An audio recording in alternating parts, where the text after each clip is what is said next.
Dari sini kita punya kesimpulan hukum ziarah kubur itu ada 3. Haram mutlak, tafsil, kalau sering maka haram, kalau tidak sering tidak. Yang ketiga boleh. Kita mau ngambil yang mana? Mari kita lakukan kompromi. Bagaimana cara melakukan kompromi? Kita lihat mana hadis datang duluan, mana kita lihat cek dari status hadisnya dulu. Kayak gitu. Dari status hadisnya. Setelah itu lihat dari asbabul wurudnya, mana yang duluan boleh jadi dinasah setelahnya dan semacamnya. Kan banyak dalam kasus-kasus yang dinasah, termasuk nikah mut'ah misalnya. Dulu pernah dibolehkan, kemudian itu harus tahu ilmunya. Kalau tidak bahaya. Maka dari kesimpulan takhrij itu adalah hadis-hadis pelaknatan itu dihapus oleh hadis yang terakhir, karena itu diperkuat dengan perilaku Sayyidah Aisyah yang melakukan ziarah kubur terhadap sepupunya dan semacamnya. Sehingga kesimpulan akhir adalah boleh ziarah kubur. Nah, sekarang bagaimana orang yang mengharamkan? Yaitu megang yang tadi itu. Makanya kalau kalian belajar ilmu agama pakai Google itu dhalun mudillun itu. Dhalun mudillun itu. Karena tidak main comot ayat hadis selesai, enggak. Apalagi ngandelin terjemahan. Saya sepakat kita kembali kepada Al-Quran dan As-Sunnah. Memang semua orang harus begitu, perintah agama. Tetapi dengan ilmu. Kalau tidak bisa kembali sendiri, maka harus kembali melalui tangga para ulama. Orang bermadhab itu sebetulnya kembali kepada Al-Quran dan Sunnah dengan pemahaman ulama. Karena kita tahu diri. Tidak mungkin memahami sendiri dengan keilmuan yang tidak memadai. Apalagi mengandalkan terjemahan. Coba saya kasih contoh. Terjemahan itu betapa rusaknya kalau mengandalkan terjemahan. Dan itu ada beberapa terjemahan yang beda-beda. Saya kasih contoh. Menerjemahkan aula mastumun nisa saja. Itu beda-beda itu. Pertama, menyentuh perempuan. Ada terjemahan menyentuh perempuan. Ada juga menyentuh perempuan-perempuan. Yang pertama, menyentuh perempuan. Batal wudunya orang menyentuh perempuan. Itu kalau tidak ada ilmunya, nanti kepada siapapun batal. Ibu kamu perempuan atau bukan? Batal. Anak perempuan kamu perempuan bukan? Batal. Aula mastumun nisa, perempuan itu. Oke. Itu terjemahan kalau ngandelin terjemahan bahaya.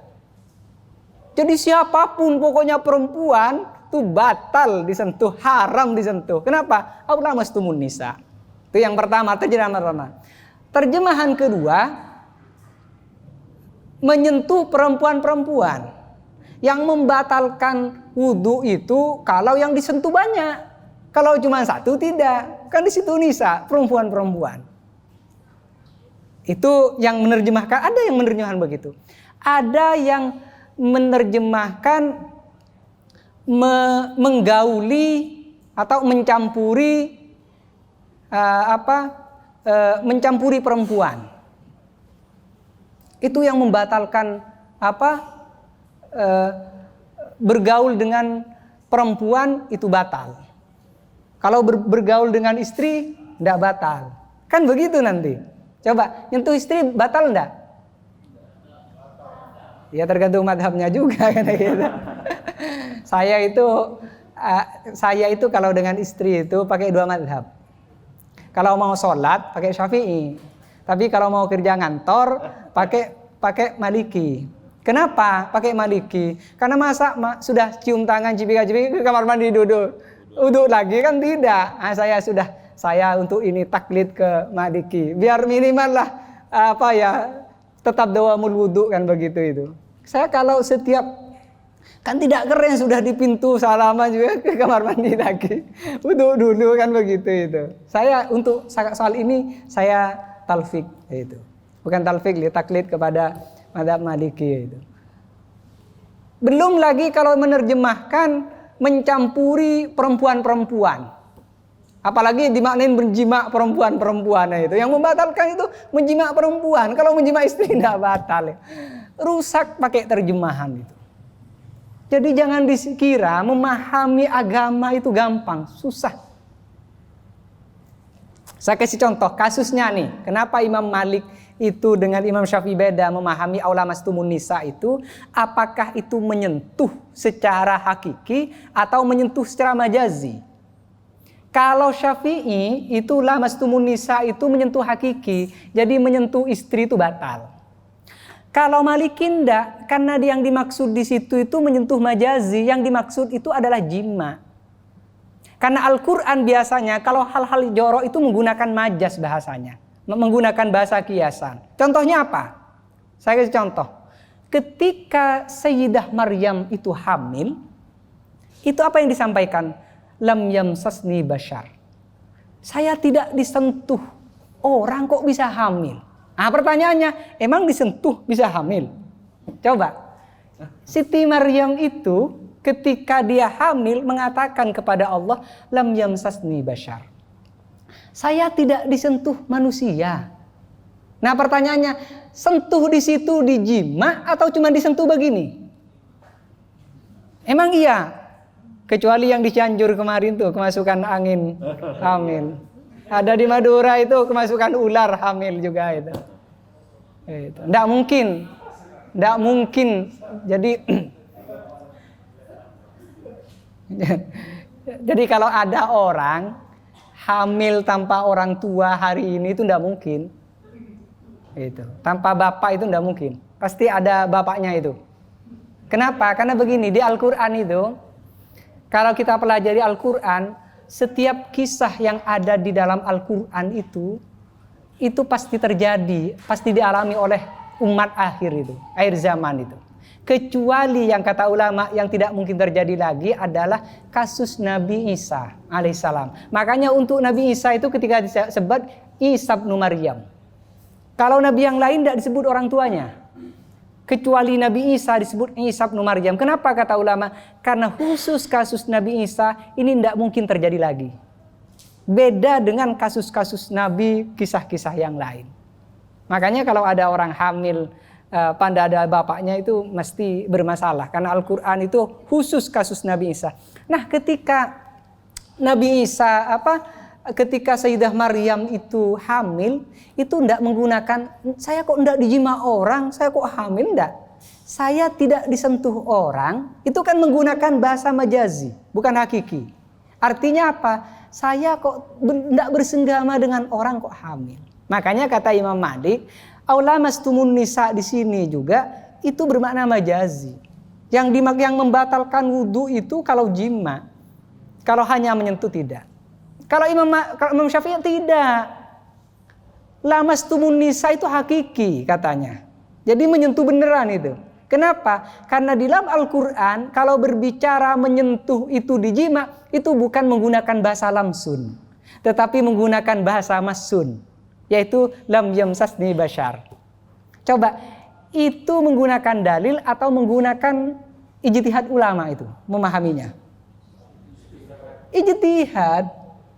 Jadi kadang yang beda itu bukan dalilnya, yang beda itu pemahamannya. Makanya kenapa fikih itu bisa berubah? Taghayyurul ahkam bitaghayyuril azmina wal amkinah wal ahwal dan seterusnya itu karena fikih itu banyak lahir dari pemahaman. Fikih itu dia lahir dari nusus adh-dhanniyah. Kalau nusus qat'iyah tidak mungkin beda. Nah, karena nususnya nusus dhanniyah yang tidak pasti, maka ini akan melahirkan pemahaman yang berbeda-beda. Maka sebuah keniscayaan fikih itu pasti berbeda. Tidak mungkin tidak berbeda. Kenapa harus bermadhab? Kita kembali ke Al-Quran dan Sunnah. Kita sama saja dengan ngulang sejarah. Iya kalau yang kita kembali ke Al-Quran Sunnah benar. Kalau tidak benar sesat semua. Yang benar saja dulu berbeda pendapat. Apalagi kita yang keilmuannya tidak seberapa. Maka yang bisa kita lakukan adalah bagaimana memahami Al-Quran melalui pemahaman ulama soleh. Kan begitu itu. Sebetulnya bukan tidak kembali ke Al-Quran. Kita tahu diri. Sehingga kemudian kita menggunakan berpegangan kepada ulama-ulama yang dianggap sudah mutabahhir fil ulum kan begitu. Jadi ini yang dilakukan ulama-ulama. Saya ingin kasih contoh lagi. Jadi di dalam hadis asar kadang banyak bertentangan. Kita kalau tidak tahu ilmunya itu bingung. Salah satu alasan Imam Syafi'i itu kemudian menulis Ar-Risalah. Itu disebabkan karena Az-Za'farani itu pernah menyampaikan itu. Alasan kenapa kemudian Imam Syafi'i menulis Ar-Risalah itu. Karena pada masa Imam Syafi'i itu banyak muhaddits. Orang yang hafal ribuan hadis, tapi mereka kebingungan mau diapain itu. Kan antara satu dengan yang lain bertentangan. Makanya diajarkan tentang al-jam'u wat taufiq, tentang at-tarjih, kan begitu dan lain semacamnya. Tentang bagaimana am, khos, bagaimana mutlak muqayyad, begitu itu. Bagaimana nasikh mansukh dan lain semacamnya. Karena kalau tidak bertentangan. Coba, kalau tidak pakai ilmu bertentangan. Di dalam Al-Quran, semua bangkai diharamkan. Hurrimat alaikumul maitatu. Itu berlaku umum. Itu kalau tidak pakai ilmu, itu akan bertentangan dengan hadis Nabi. Hadis Nabi kok menghalalkan apa misalnya? Kalian nanya, hukum ikan, bangkai ikan apa? Haram. Al-Qurannya begini. Hadisnya membolehkan. Uhillat lana mitatani, kan begitu. As-samak wal jarad. Kalau tidak pakai ilmu itu bertentangan.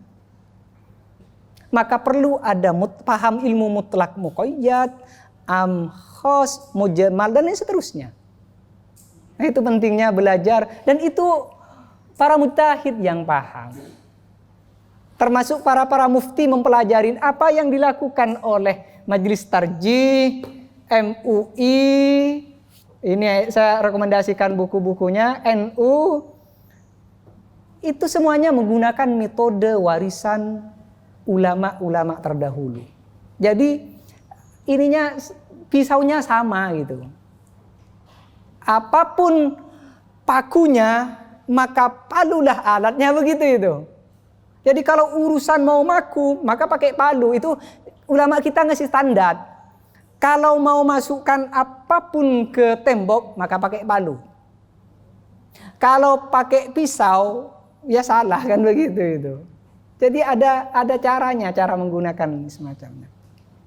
Nah, saya kasih contoh misalnya bagaimana di dalam mazhab Syafi'i melakukan kompromi-kompromi. Misalnya hukum tentang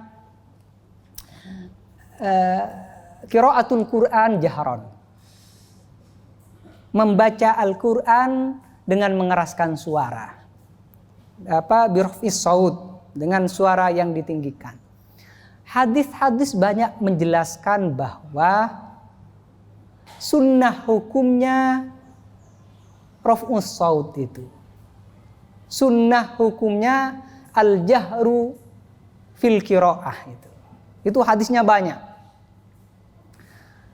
Tetapi juga banyak athar yang menjelaskan menjelaskan tentang kesunahan al-israr fil qiraah.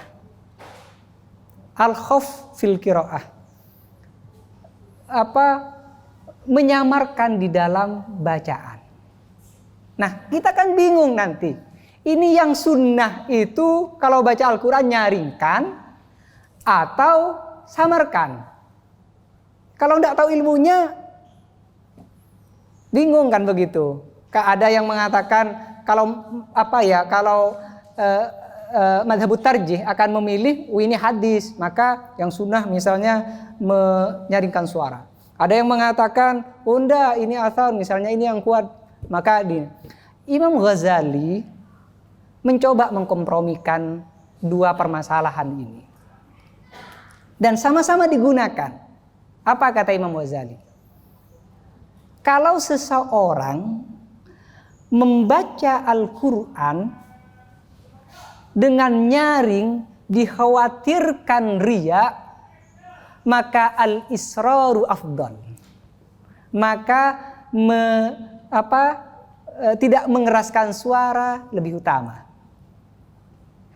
Tetapi orang yang membaca Al-Quran dengan nyaring dan tidak khawatir riya, maka mengeraskan suara lebih bagus. Dan itu lebih utama dengan ini. Memang bukan hanya afdol, tetapi lebih didorong. Kenapa? Karena dia tidak hanya mendapatkan pahala buat dirinya, tetapi memberikan pahala untuk orang yang lain yang mendengar. Kan ada perintah Al-Quran, idza quri'al Qur'anu fastami'u. Lah kalau tidak kedengaran gimana mendengar? Itu kan Al-Quran, idza quri'al Qur'anu fastami'u, berarti kan nyaring. Sementara mendengarkan itu dapat pahala, termasuk kanat lahu nuran, menjadi cahaya yaumal qiyamah, pada hari kiamat, kan begitu itu. Nah itu gimana, masih nyambung dah ini? Saya jangan sampai ini materinya materi calon mujtahid ini. Makanya bidayatul mujtahid, pemula mujtahid, enggak tahu mujtahid asli atau mujtahid kawin. Enggak tahu, tapi kan bidayatul mujtahid. Ini masih belum masuk materi saya ngasih gambaran dulu. Setelah ini agak berat. Ini masa saya bawa buku ini jauh-jauh berat-berat enggak dibahaskan, sayang itu. Udah jam berapa? Udah lemes duluan. Padahal tadi pemanasan gitu. Udah lemes duluan. Gitu. Gimana pemanasan duluan enggak lemes duluan itu? Enggak ada hasilnya ini. Ini kalau belum cukup umur jangan inilah. Jadi saya suka sensitif kalau belum nikah itu. Padahal arahnya enggak ke situ. Saya ingin memulai metode dulu. Ini penting kita pahami sehingga melahirkan fatwa-fatwa, bagaimana kerangka melahirkan fatwa itu. Udah jam berapa ini? Ntar itu cek ininya dulu. Jam setengah 3 ya. Baik, jam berapa? Kan harus ada tanya jawab juga ini nanti. Setengah 3. Sekarang baru jam 2. Baik. Atau ada yang mau tanya dulu lah sebelum saya kasih moderator dulu biar bernapas, karena setelah ini agak mikir soalnya. Jadi metodenya begini, bagaimana hasil produknya seperti apa. Masail fikih kan begitu itu. Saya tidak ingin kita ini kan calon-calon ulama, masa nerima hasil terus, tidak pakai mikir kan begitu. Nah saya ajarkan kalian mikir bagaimana menghasilkan menyelesaikan masalah itu. Jadi pendekatan seperti apa, hasilnya seperti ini begitu itu. Jadi jangan saya jawab tentang hukum sholat 2 gelombang misalnya, ta'addudur Jum'ah, itu bukan calon ulama itu orang awam, langsung jawab tidak boleh dalam kondisi begini semacam itu. Nah kalau calon ulama minta jadinya begitu, itu rugilah itu. Minimal saya kasih kerangkanya sehingga kenapa ini lahir fatwanya seperti ini, bagaimana pendekatan yang digunakan. Kemudian kenapa ulama ini dengan ulama ini berbeda, misalnya NU Muhammadiyah berbeda dalam kasus ini, karena memang pendekatannya berbeda. Jadi kadang ada pendekatan tadi itu al-akhwat, jadi pendekatan kehati-hatian. MUI itu memang ketika ditanya sesuatu agak lamban menjawab, bukan tidak bisa jawab itu, bukan. Cuman pertimbangannya itu yang itu. Saya kadang setelah draft jadi itu malam-malam itu mikir itu. Karena bukan hanya mikir apakah ini benar apa tidak, ini pertanggungjawaban di hadapan Allah. Apalagi menyangkut ini merugikan orang, menguntungkan orang. Itu berat dah. Kadang sampai sekarang fatwanya tidak keluar itu. Bukan tidak bisa jawab, jawabannya begini. Tetapi dalil kalau tidak tepat sasaran menjadi salah. Makanya ada prinsipnya itu adalah al-hukmu bisyai' yaitu apa? Far'un an tasawwuri. Jadi tasawwur, deskripsi masalah itu harus benar.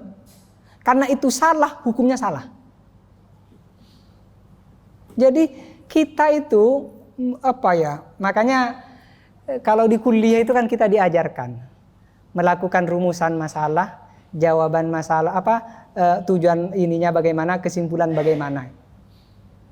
Jadi dicari itu apa ya? Jadi tidak langsung menjawab begini enggak. Yang paling penting adalah memastikan tasawwur as-ilahnya itu benar. Tahqiq. Jadi kita melakukan tahqiq, memastikan secara 100% bahwa kasusnya ini.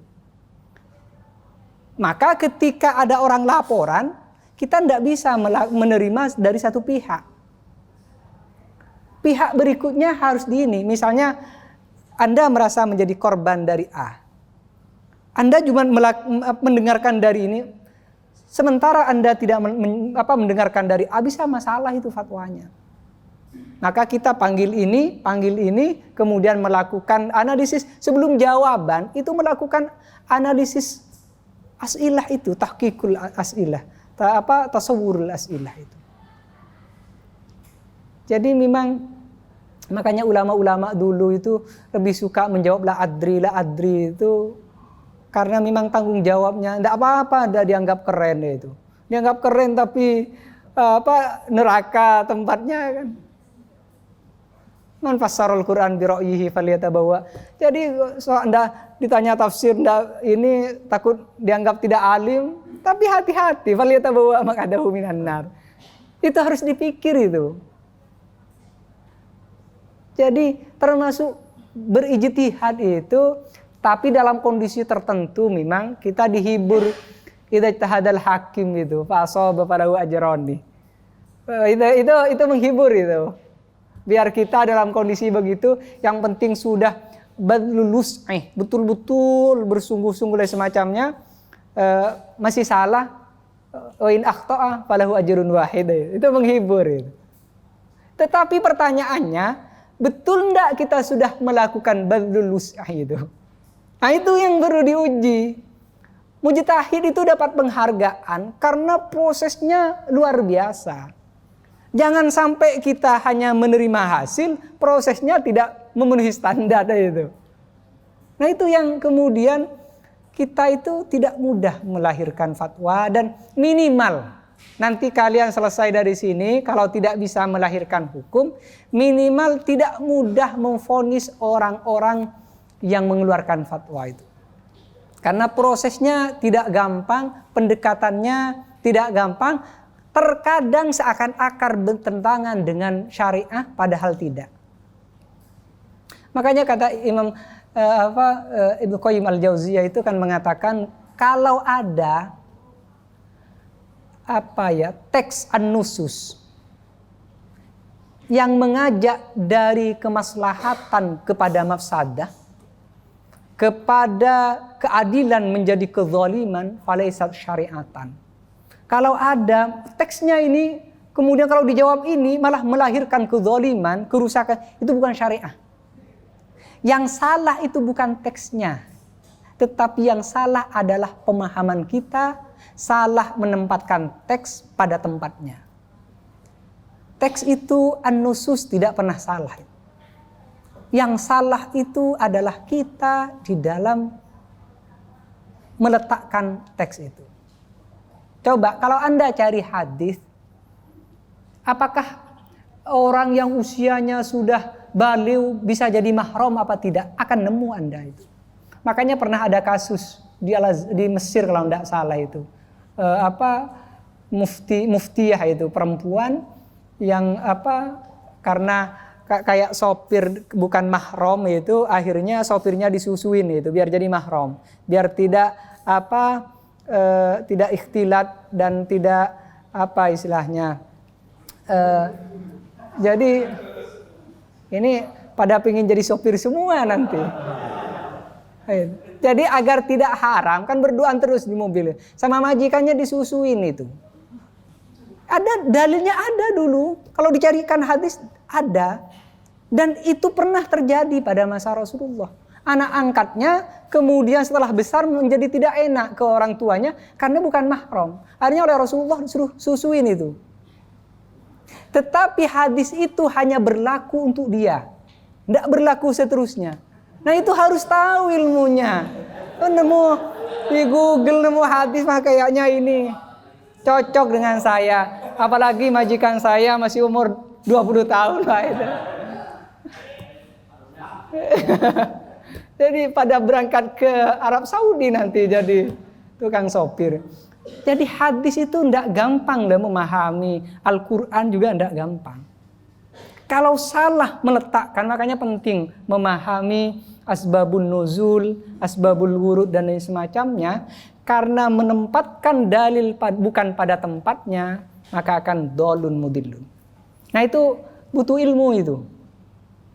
Akan ada at-ta'arud bainal adillatain. Itu dia dipahami oleh ulama, maka dikasih cara-cara itu. Baik, sebelum ke situ, sebelum saya masuk satu-satu nanti, silakan kalau ada apa yang mau disampaikan. Ini kan banyak kiai-kiai juga. Mangga moderator. Baik, terima kasih kepada Pak Kiai yang telah memberikan pemanasan untuk kita semua. Bagaimana hari Anda? Baik, teman-teman, silakan dikasih kesempatan untuk bertanya. Kita batasi karena ini waktunya sudah jam 4 lebih 5 jam 14 ya. Oke, 14. Yang kedua ya 5. Untuk putra silakan 1 dulu aja. Untuk putri juga boleh. Putra yang mana yang duluan ya? Yang jauh betulnya. Kayaknya jauh yang bertanya duluan ya.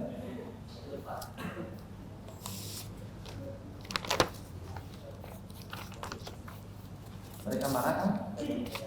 Berapa yang paling tadi? Pakai omiknya. Cukup.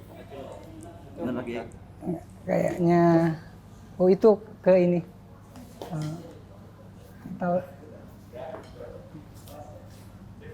Terima kasih Bapak Moderator dan saudara yang saya hormati.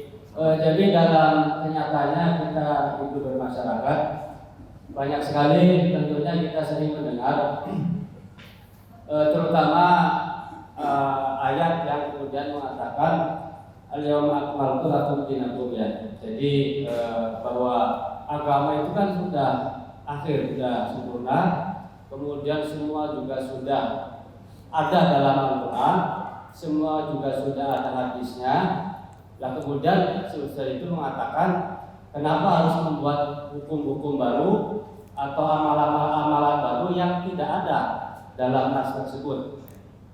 Ini mungkin jadi awalan bagaimana kita bisa kemudian selaku orang yang belajar bagaimana cara menanggapi hal tersebut ya. Karena itu kita terima terus baik dari YouTube ataupun dari pengajian-pengajian bahwa itu memang seolah-olah ya akhirnya kita jadi apa istilahnya yang belajar fikih atau belajar hukum-hukum yang mungkin dianggap oleh mereka tidak ada dalam nas itu ya salah kan begitu. Saya kira semuanya sudah mengalami seperti itu. Mohon tanggapannya Pak Ustaz atau Pak Kiai. Terima kasih.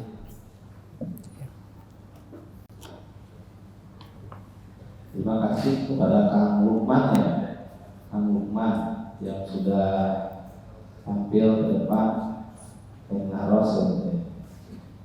Tapi sahur aja kata Ustaz katanya. Jadi mungkin beliau juga ada yang bertanya ke beliau demikian dan sekarang disampaikan di Pak Kiai. Silakan untuk menanggapi hal tersebut. Iya.